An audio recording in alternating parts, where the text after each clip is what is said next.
All right, so the next portion of our audit is the walk-in. Technically, you can do the prep dry storage area as well. We have prep station behind me and it goes into the dry storage. Don't know how much of that I'll cover in this video just to save time, but we're looking at our cooling log. Although it's the bottom portion of that form and walk-in, I like to see where I should be looking for first. So we're looking at the cooling log. They should be placing every item that's being prepped and going into the cooler onto this log. And then on the hour, looks like here we started at 9 o'clock this morning. We're gonna go 9 o'clock, 10 o'clock, 11 o'clock. So on the hour, every hour. It doesn't need to be on the hour per item. This cooling log actually helps us just do it once an hour. So generally, you can assign one specific individual. Let's say it's Alex today. He's gonna come back here at 9 o'clock, 10 o'clock, 11 o'clock, and just temp everything that's now in the cooling log until it reaches its 6th hour. So 11 o'clock should be our cheese whiz temp, which we're getting really close to at that time right now. And it last temped at 184. It would be its first 50 minutes, so we'd have additional hour and 10 minutes to go, but we want it to get down to 70 degrees. So I've already sanitized my thermometer. We're gonna go into the walk-in. Sorry, forgot my other clipboard in case I forget something.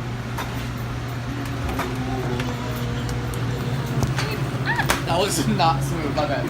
All right, so in this portion of the walk-in, you'll see that we've actually installed, not really installed, but we have shelves here to protect cross-contamination already. So if this guy right here, if you come over here and we look closely, there's an empty hole right here. So this guy was open, which we find often in walk-ins, to cool faster instead of covered with a lid. We'd actually be in a cross-contamination issue with anything dripping off the ceiling or anything on the rack above it. So this shelves in this location helps us put anything in this cooling area only, which I understand not all walk-ins will have that availability, but it definitely helps us separate where we're designating cooling items and then protecting from cross-contamination. I find my jalapeno cheese whiz in the cooling log area, so I know exactly where I'm gonna go. I know I wanna hit 70 degrees. These guys are trying to get on top of it. They got ice swans in there too. They don't want me to catch them today. They must know I was up to this, but we'll temp, or they just have great practices. And we are down to 105 degrees right now, and that was after 50 minutes, so we have an hour and 10 minutes to drop another 35 degrees. So on a good pace. Remember, if we don't get there within 2 hours, we definitely need to reheat it to 165 before cooling it again. These ice wands are definitely gonna help. If we had any issues and we're getting close to it, what we'd wanna do is pull it out of the walk-in, or not say pull out, but grab someone and take these ice wands and start mixing around to cool it down quicker. You can use ice baths as well. But that covers kind of the cooling log aspect. You'd want to do that, not necessarily for every item, but definitely the ones that you're most concerned about. Cheese whiz happens to be one of the hot topics here at this location, so that's why I picked that one out on the audit. We'll also look at our speed racks, that everything is following food hierarchy, and then that we also are covered. So again, these are noodles here, so if this shelf wasn't here, we'd be in trouble, okay? Right now we're in trouble. This top shelf is not being used properly, so anything from the ceiling could drip into these eggs right here, the poached eggs. So we actually have an issue here. So we're gonna follow up with one of our cooks that's in charge of prep, find out who placed it in here so we can help coach the behavior, and we're also gonna lose a point now on our audit form because that's a cross-contamination issue. While we're in here though, you still wanna look at everything being labeled properly. So even though we all know that's broccoli slaw, we don't cover it, we don't carry any other product that looks anything confused it, we still want everyone else to know, without a doubt, that this is broccoli slaw. We also have it dotted, or day dot, which is awesome. We have boxes day dotted back here as well too. And this is basically our produce area, and I know that we have one of the most fortunate storages out there. Again, romaine lettuce, labeled properly again, but we're getting very detailed. We all know those are red onions, so day dotted, most important.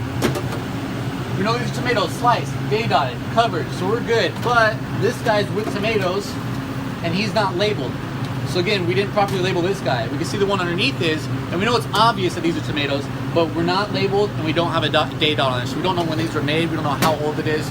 Not a good thing. So that's gonna be, again, when we go down to walk-in and we look at food labeled, we're gonna get a no there. So so far we've already missed food labeled, we've missed cross-contamination, and so far cooling log is accurate and up to date, so that's great.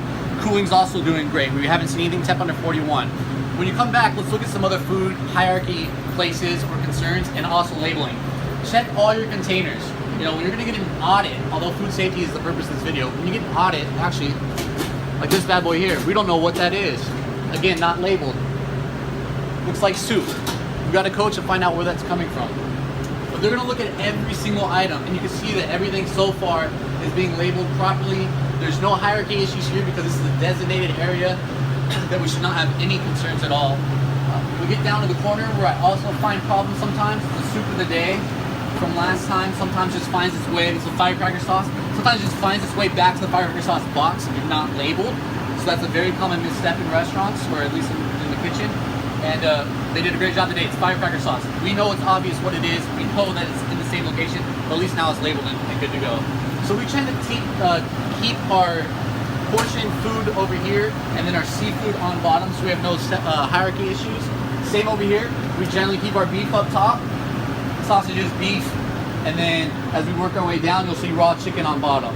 Same with over here. We got cheese up top. We have steaks, bacon, then ground beef. Okay. So food hierarchy is looking very well back here. This pretty much covers the walk-in fridge. You'd also want to go in your walk-in freezer, which is a good example because we have a ballast being replaced. You'll see that up here we actually have a light out. So we want to address that as well. In this case, we tried replacing bulbs, hasn't worked, so we had to call a vendor out to get the ballast replaced. So those are the opportunities you're looking for in your walk-in area.